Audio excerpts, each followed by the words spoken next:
یہ سرکار غریب نواز رضی اللہ تعالیٰ کی بارگاہ ہے. ایک شخص اپنے ہاتھ میں خنجر لے کر کے چھپا کر کے آیا ہوا ہے. مقصد کیا ہے کہ میرے غریب نواز رضی اللہ تعالیٰ عنہ کا کام تمام کر دے.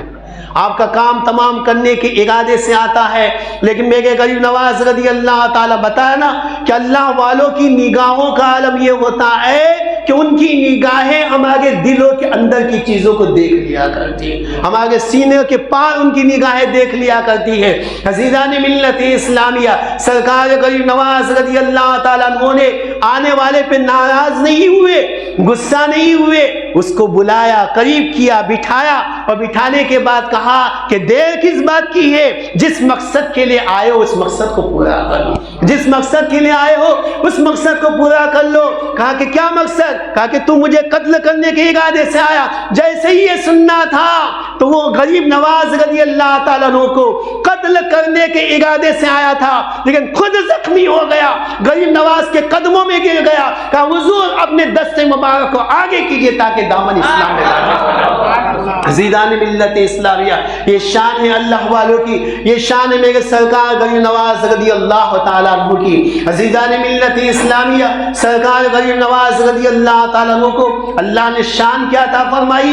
روایتوں میں ہے کہ ایک بری عورت سرکار غریب نواز رضی اللہ تعالیٰ کی خدمت میں حاضر ہوتی ہے, عرض کرتی ہے کہ حضور والا معاملہ ایسا ہے کہ میرے بیٹے کو بلا وجہ اس کے قتل کر دیا گیا, اس کا سر قلم کر دیا گیا ہے. حاکم وقت نے میرے بیٹے کو بلا وجہ قتل کر دیا ہے. میرا بیٹا بے گناہ تھا کہ اس نے کسی طرح کا کوئی گناہ نہیں کیا تھا. بلا وجہ حاکم وقت نے میرے بیٹے کے سر کو قلم کر دیا ہے. سرکار غریب نواز رضی اللہ تعالیٰ عنہ اس بری عورت کو ساتھ میں لیتے ہیں, کہتے ہیں کہ چلو مقتل میں چلتے ہیں جہاں پہ تمہارے بیٹے کا سر قلم کیا گیا ہے. سرکار غریب نواز رضی اللہ تعالیٰ وہاں پہ تشریف لاتے ہیں, اور تشریف لانے کے بعد اس کے سر کو اس کے دھڑ سے جوڑ دیتے ہیں, اور اس کے بعد فرماتے ہیں کہ اے شخص اگر تو واقعی میں بے گناہ تھا تو اللہ کے حکم سے زندہ ہو جا, اللہ کے حکم سے زندہ ہو جا. تو روایت میں ہے کہ سرکار غریب نواز رضی اللہ تعالیٰ عنہ نے جیسے ہی یہ فرمایا وہ شخص زندہ ہو گیا. سرکار غریب نواز رضی اللہ تعالیٰ کے ہاتھوں کو بوسا دیا, اپنی والدہ کے ساتھ واپس تشریف لے گیا.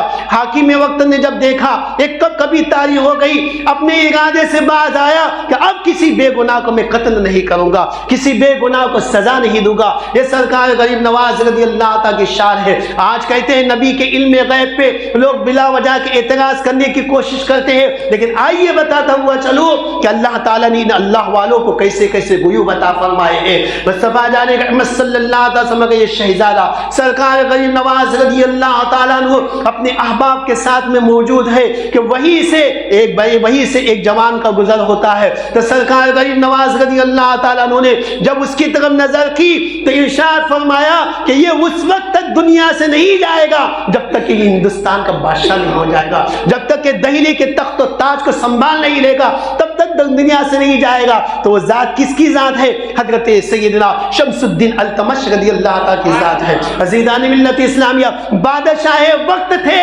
لیکن نبی کریم صلی اللہ علیہ وسلم کے ولی سے تعلق کی بنیاد پہ اللہ تبارک و تعالیٰ نے اسے عبادت گزار بنا دیا تھا. تہجد اس کی فوت نہیں ہوتی تھی, عصر کی تکبیر تحریمہ فوت نہیں ہوتی, تکبیر اولیٰ فوت نہیں ہوتی تھی. یہ حضرت شمس الدین التمش رضی اللہ تعالیٰ عنہ. اس لیے آپ جانتے ہیں کہ حضرت سیدنا خواجہ قطب الدین بختیار کاکی رضی اللہ تعالیٰ عنہ کا جب وصال مبارک ہوا, آپ کا جنازہ رکھا ہوا ہے, کوئی نماز جنازہ پڑھانے کے لیے آگے نہیں بڑھ رہا ہے. پوچھا جاتا ہے کہ وجہ کیا ہے, کوئی نماز جنازہ پڑھانے کے لیے آگے کیوں نہیں بڑھ رہا ہے؟ کہا کہ حضرت کی وصیت تھی کہ میری نماز جنازہ وہ پڑھائے کہ جس کی عصر کی تکبیر اولیٰ کبھی فوت نہ ہوئی ہو, عصر کی سنت فوت نہ ہوئی ہو, کسی نماز کی تکبیر اولیٰ فوت نہ ہوئی ہو. یہ سارے شرائط حضرت نے بیان کی ہے. جب کوئی آگے نہیں بڑھا اخیر میں حضرت شمس الدین التمش رضی اللہ تعالیٰ خود آگے بڑھے, انہوں نے نماز جنازہ پڑھائی اور جنازے کی طرف دیکھ کر کے کہا کہ حضور میرا جو راز تھا وہ راز آج آپ نے فاش فرما دیا. یہ حضرت سیدنا خواجہ قطب الدین بختیار کاکی رضی اللہ تعالیٰ کے مرید ہیں حضرت شمس الدین التمش رضی اللہ تعالیٰ. تو میرے غریب نواز رضی اللہ تعالیٰ نے بہت پہلے ان کو دیکھ کر کے فرمایا تھا کہ یہ اس وقت تک دنیا سے نہیں جائے گا جب تک کہ دہلی کے تخت و تاج کو سنبھال نہیں لے گا. یہ سرکار غریب نواز رضی اللہ تعالیٰ کے علم غیب کا عالم ہے تو جن کے شہزادے کا علم غیب ایسا ہو تو ان کے نانا مصطفیٰ کریم صلی اللہ علیہ وسلم کے علم غیب کی کیا شان ہو.